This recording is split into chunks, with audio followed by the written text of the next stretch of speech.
Hello everyone, मैं शादाब मलिक और आप देख रहे हैं fundamental of science.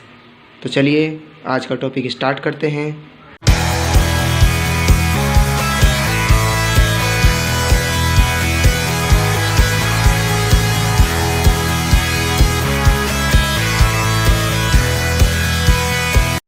Welcome to the class. Students, आज हम पढ़ेंगे मानव नेत्र के बारे में, यानी मानव नेत्र किस तरह से मिलकर के बनी है और किस तरह से मानव नेत्र वर्क करती है। तो आज हम इसके बारे में डीपली पढ़ेंगे। तो पढ़ने से पहले सबसे पहले हम इसका एक डायग्राम बना लेते हैं। तो स्टूडेंट्स, हमने ये नेत्र का डायग्राम बना लिया है। अब हम इसकी स्ट्रक्चर बनाएंगे, मतलब इसका कौन सा पार्ट कहाँ है।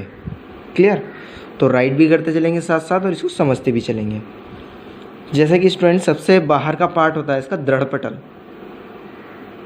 तो मानव नेत्र हेडिंग डालने के बाद आप सबसे पहली हेडिंग डालेंगे दृढ़ पटल, और ये जो होता है मानव नेत्र का सबसे बाहरी भाग होता है।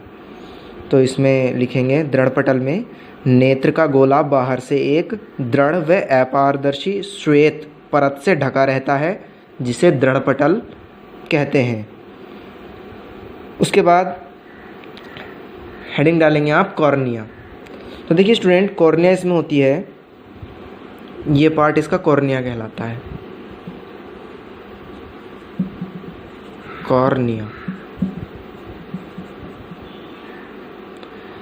तो कॉर्निया के लिए लिखेंगे हम कि गोले के सामने का जो उभरा हुआ भाग होता है, गोले के सामने का ये जो उभरा हुआ भाग होता है और पारदर्शी भाग होता है, इसको हम कॉर्निया कहते हैं।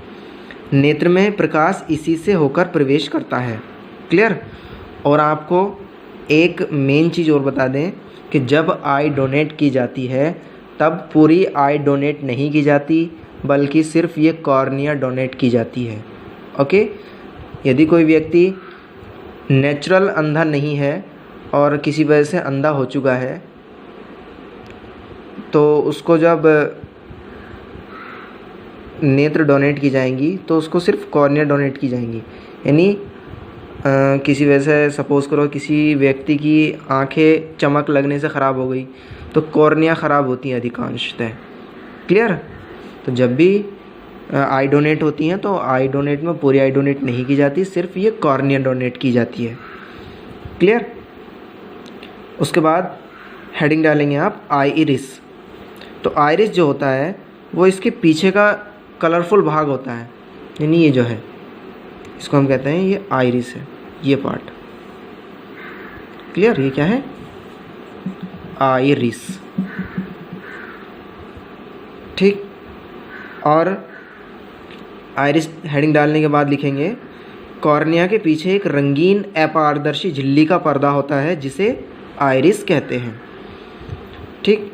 और इसके बाद हेडिंग डालेंगे आप पुतली अथवा नेत्र तारा। तो पुतली अथवा नेत्र तारा कहाँ होता है?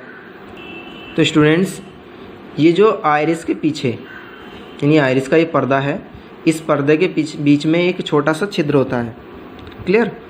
ये जो छिद्र आपको दिखाई दे रहा है यहाँ से यहाँ तक का, इतनी ये प्लेस, इस प्लेस को कहते हैं हम पुतली या नेत्र तारा कह सकते हैं। इस प्लेस को पुतली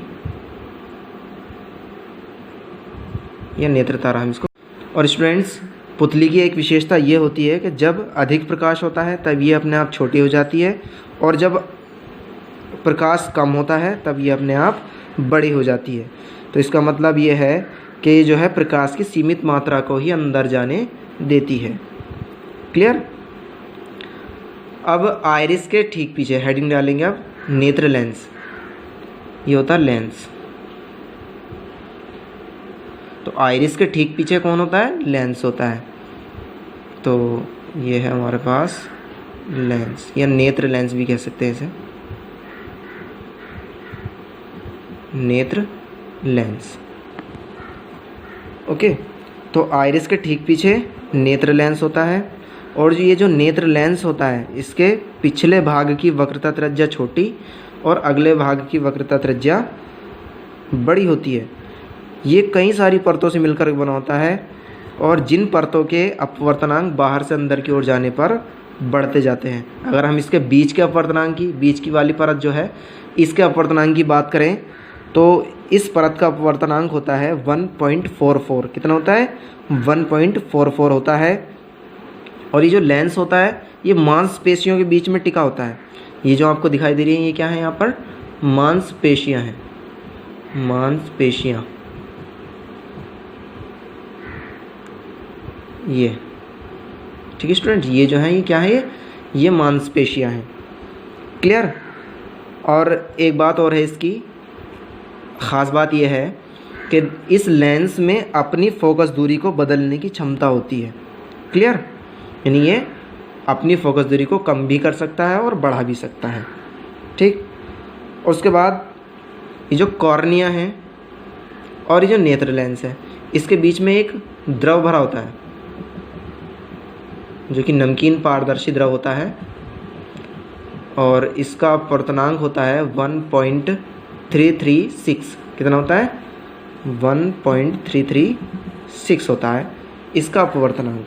क्लियर? इसे हम कहते हैं जलीय द्रव। ओके, नेक्स्ट अब बात आती है कि एक द्रव इसमें और भरा होता है, यानी नेत्र लेंस के पीछे भी एक पारदर्शी द्रव भरा होता है, यानी यहाँ पर इनमें ये वाला द्रव,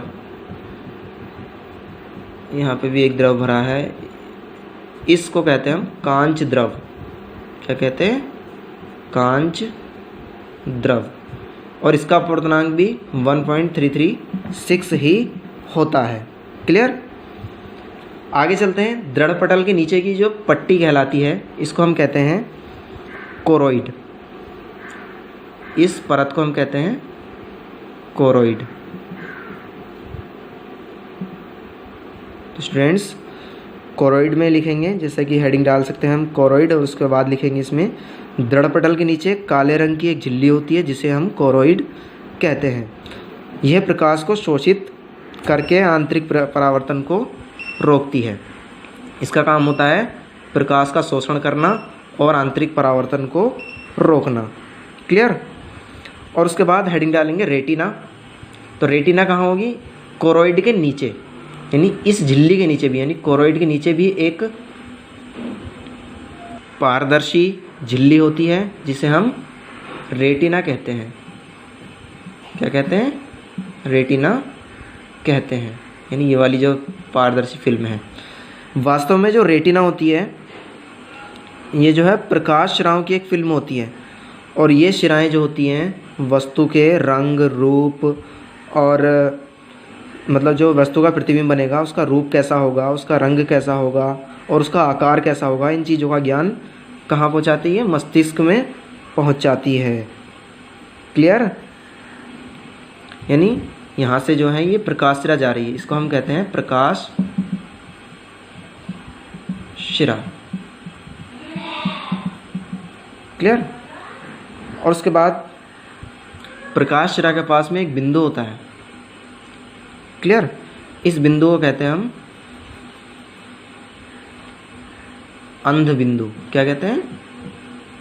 अंध बिंदु।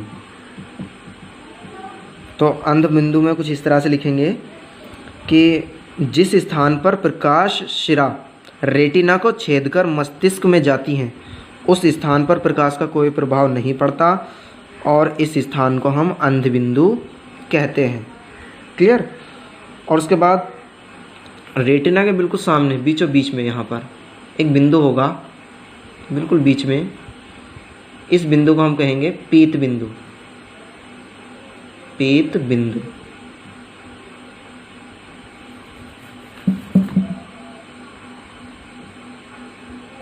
Clear student?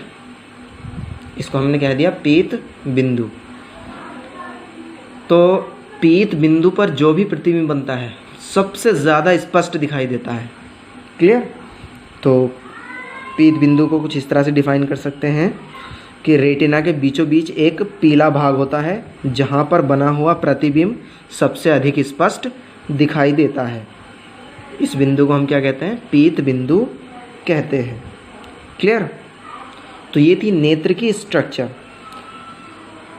अब हम समझ लेते हैं कि इससे प्रतिबिंब कैसे बनता है, यानी हम इससे देख कैसे पाते हैं। तो स्टूडेंट, सबसे पहले कोई भी वस्तु से जब प्रकाश किरणें चलेंगी वो डायरेक्ट पड़ेंगी कॉर्निया पर। कहाँ पड़ेंगी? कॉर्निया पर पड़ेंगी और कॉर्निया से अपवर्तित होकर के नेत्र में प्रवेश कर जाएंगी। क्लियर? और उसके बाद जलीय द्रव से होकर के, लेंस में से होकर के, कांच द्रव में से होकर के रेटिना पर जा कर के गिरेंगी और रेटिना पर इसका उल्टा प्रतिबिंब बनेगा। क्लियर? रेटिना पर हमेशा वस्तु का उल्टा प्रतिबिंब बनता है, लेकिन हमें अनुभव के आधार पर प्रतिबिंब सीधा दिखाई देता है। क्लियर?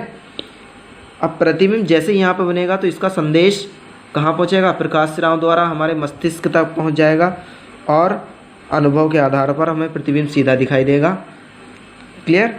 तो ये था इसका सिस्टम कि नेत्र से हम किस तरह से प्रतिबिंब बनाते हैं या नेत्र से हम किस तरह से देख पाते हैं, और ये पूरी की पूरी नेत्र की स्ट्रक्चर है। तो ओके स्टूडेंट्स, आज के लिए इतना ही काफ़ी है।